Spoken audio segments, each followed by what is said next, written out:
안녕하세요. 세마 컨설팅 대표 우기훈입니다. 많은 병원이 이제 겪고 있는 문제 중에 직원 관리가 원장님들한테 스트레스로 많이 다가오죠. 이런 경우가 있습니다. 총괄실장을 새로 뽑습니다. 뭐 퇴사를 하거나 여러 가지 문제에 인해서 총괄실장을 기존 직원에서 승진시키는 방법도 있는데 또 기존 직원에서 마땅한 직원이 없으면 새롭게 총괄실장을 채용해서 이제 상담도 맡기고 직원 관리도 맡기는 경우가 있습니다. 그런데 그 총괄실장이 기존 직원과 융화가 잘 안 되는 경우가 종종 있죠. 그랬을 때 원장님들이 많이 스트레스를 받게 됩니다. 이렇게 배타적으로 서로 활동하니까 어떻게 해결할까에 대한 고민이 있습니다. 이런 경우 문제의 원인은 총괄실장이 일을 좀 잘 못하는 경우입니다. 압도적으로 역량이 탁월합니다. 그래서 그냥 기존 직원들을 확 눌러서 다 장악할 수 있습니다. 그 누른다는 게 꼭 굉장히 강압적으로 누른다는 게 아니라 1대1로 다 만나서 그들의 전반적인 것들을 다 파악해서 리더십을 발휘해서 아우르는 것도 누른다고 그러니까 압도적으로 일을 잘한다고 볼 수 있는 거죠. 근데 이런 일들을 잘 못하는 경우가 있습니다. 또는 기존 직원들 중에서 나이가 좀 많거나 작거나 이런 오래된 직원들이 좀 텃세를 부리는 경우 있죠. 특별히 한두 명이 좀 선동을 해서 자기들 무리에 안 끼워줍니다. 이러면 이제 총괄실장이 일을 하기가 힘들죠. 이제 융화가 잘 안 되죠. 총괄실장이 직원 관리에서 말을 해도 면이 안 서게 되고 이래 되지 않습니까?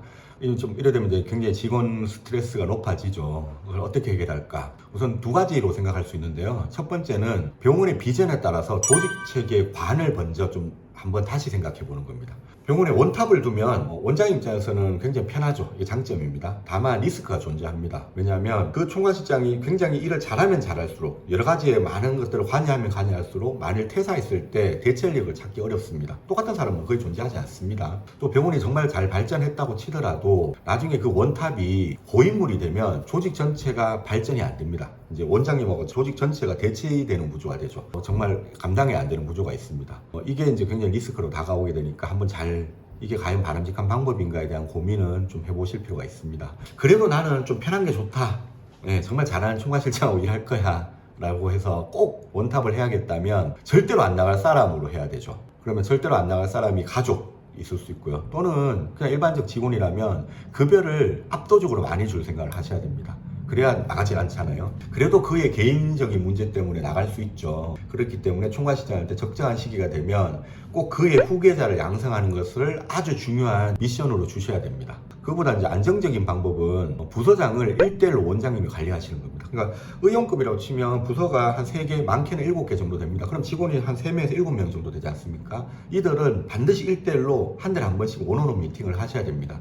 그리고 그들을 관리자 회의를 통해서 병원의 어떤 정책이 결정되면 그들한테 알려주고 그들의 의견을 수렴해서 최종적 결정이 돼서 직원들한테 전파되는 과정, 이런 체계를 만들어 나가시는 게 훨씬 더 안정적으로 병원을 운영할 수 있는 겁니다. 다만 이렇게 하게 되면 이제 원장님의 커뮤니케이션 비용이 많이 들죠. 그래서 매출이 어느 정도 높아지면 원장님 보고 진료수를 줄일 수 있는 방법을 반드시 생각하시라고 하는 게 이런 원장님이 경영에 관여해야 되는 시간이 많이 소요되기 때문입니다. 이게 첫 번째 조직체계에 대한 관을 세우는 거고요. 두 번째 위 문제가 어쩔 수 없이 생겼습니다.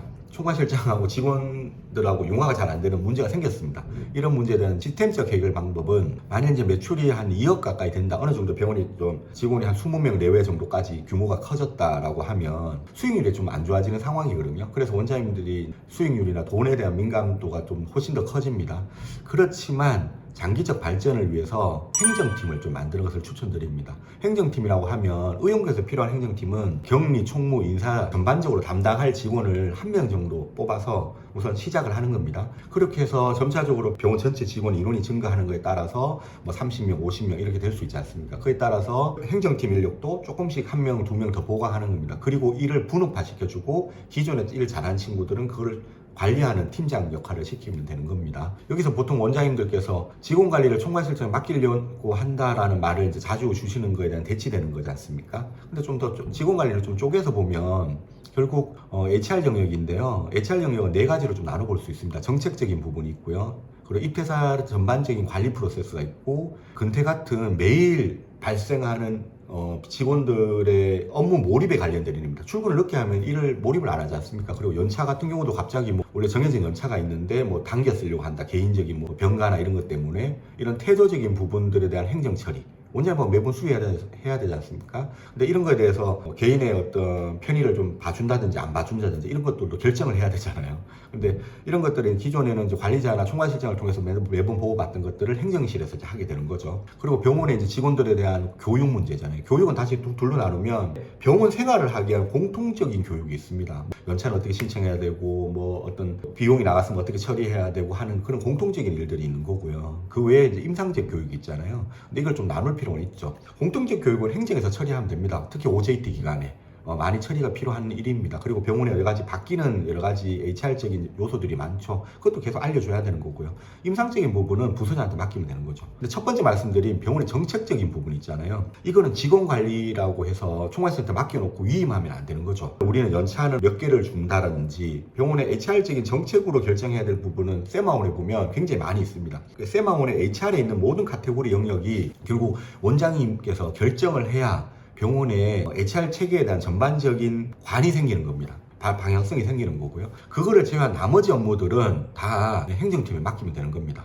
이렇게 하면 비용은 오히려 좀 높아지는 것 같으나 실제로 병원의 규모나 성장 가능성이 조금 높다고 본다면 꼭 필요한 조직으로 볼 수 있습니다. 그리고 오히려 어떤 특정 한 사람한테 맡겨서 많은 급여를 주는 것보다 이렇게 좀 쪼개서 쓰는 게 실제로 계산을 해보면 그렇게 많은 비용이 나가지 않습니다. 실제로 병원은 어떻게 운영하실지 이렇게 한번 고려해 보시기 바랍니다. 결론적으로는 병원의 총괄실장과 기존 직원이 융화가 잘 안 된다는 문제는 원장님께서 조직의 체계에 대한 관을 어떻게 할 거냐에 대한 고민을 다시 한번 해보실 것, 그리고 행정팀이나 세부적 과업들을 한번 생각해 보시고 실제로는 굳이 접점에 있는 사람들한테 그 행정적 업무를 맡기는 것보다 하루 종일 컴퓨터 보고 일하는 사람한테 맡기는 게 훨씬 더 효율적일 수 있다는 겁니다. 이렇게 한번 생각해 보시면 좋겠다는 거고요. 이게 세마온에 원장님들이 결정할 내용에 대해서 이미 추천 매뉴얼로 다 나와 있습니다. 그걸 보시고 결정만 하시면 되는 겁니다. 그렇게 한번 운영해 보시기 바랍니다. 네, 고맙습니다.